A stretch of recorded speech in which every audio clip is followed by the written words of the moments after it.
Arkaya dur. Arkaya dur. Bıraktı. Aşağı yolundayıq. Hamı da gəlibdi. Bir aydı qoydu, düşdü bura. Mənim də benzinim qutarıbdı. Qavağını dartar eğilişdirib, onu deyirəm, bax mən. Ay bülək. Qaqa, götür bunları. Bütün yağını zadını tökdü. Ay qaqa. Ay qaqa, saxla, bu bursu staşkadan qoş, başını düzəltsin. Qardaşım, canım kurt sokuna bağlayaq. Adamına çəkib, axırma. Radiator zadı ilişdirib, bunun altını zırıfdı. Təzə olmuşdur da.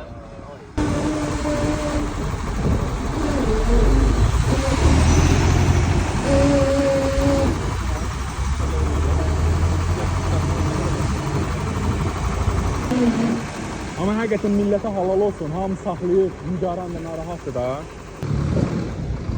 Milləti burada sükunə qalıb.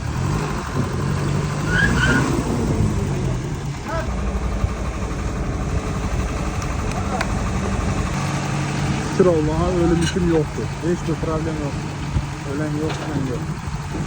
Ama günah bir aydıdadır.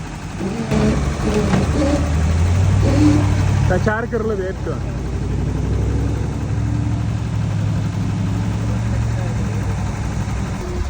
Öz maşınım qalıb orada. Müştəri burada, üzünü çəkmirəm ki, qoy çəkim görsün qardaşım. Allah razı olsun. Sakitcəncə durur, heç nə demir. Maşın qalıb orada, taksiyə zakaz vermişik benzin. Burada da maşını durmuşdu bir aydı. Salmışlar, evakuatörün belinə qoyduq. Gedir. Şükür Allah. Polislər də yolu kəsmişdi. Şərait yaratdamıyor.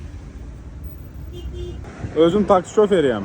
Mən qutarmağa taksi şoferi gəlir. Buna bax, Akvaya bax, canavardır. Müştəri ilə qalmışıq yolun ortasında. Gel. Allah murazını versin.